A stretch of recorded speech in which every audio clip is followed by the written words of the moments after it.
ප ဋ ාණ සජ්ජායනයේ වැදගත්කම ගැන දන්නවද? ප ဋ ාණ ධර්මය සජ්ජායනා කිරීමෙන් ලෞකික, භෞතික හා ලෝකෝත්තර අධ්‍යාත්මික වශයෙන් බොහෝ ආනිසංස ලැබෙන බව සඳහන් වේ. ප ဋ ාණ ධර්මය භෞතික හා අධ්‍යාත්මික වශයෙන් ලබා දෙන ආනිසංස මෙසේය. මෙම ආත්මභාවයේදී මෙන්ම ඉදිරි ආත්මභාවයන් හිදීද තිබුණු ඥානය ලැබීමට ප ဋ ාණ ධර්මයේ සජ්ජායනා කිරීම හේතු වේ. සීළු ක්ලේශයන් නැති කර අරහත්වය ලැබීමට මෙය හේතු වේ. අරහත්වයට පත්වන ආත්මභාවයේදී චතුපටි සම්පදා ඥානලාභී වීමටද මෙය හේතු වේ.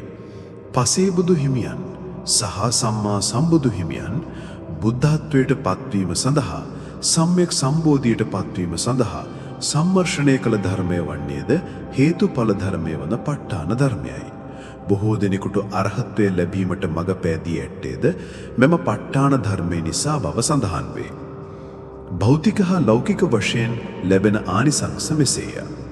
මියන්මාරයේ බුරුම දේශයේ බොහෝ රියදුරන් රිය අනතුරු වළක්වා ගැනීම සඳහා මෙම ධර්මය සජ්ජායනා කරති. සමහර ව්‍යාපාරිකයන් තම ව්‍යාපාර කටයුතුවල දියුණුව සඳහා මෙම ධර්මය සජ්ජායනා කරති. හදිසි අනතුරු වළක්වා ගැනීමට මෙම ධර්මය උපකාරී වේ. සතුරු උපද්‍රව වලින් මිදීමටද මෙම ධර්මය භාවිතා කරයි. තම ආර්ථික තත්ත්වය දියුණු කර ගැනීම සඳහා මෙය යොදා ගනී. තම බලාපොරොත්තු ඉටු කර ගැනීමටද මෙම ධර්මය ප්‍රයෝජනවත් වේ.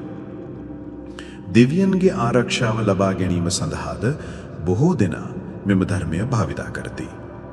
මියන්මාරයේ දිනපතා ගුවන් විදුලිය මගින් මෙම ධර්ම සජ්ජායනාව විකාශය කරනු ලබන්නේ රටේ ආරක්ෂාව සහ දියුණුව සඳහාය.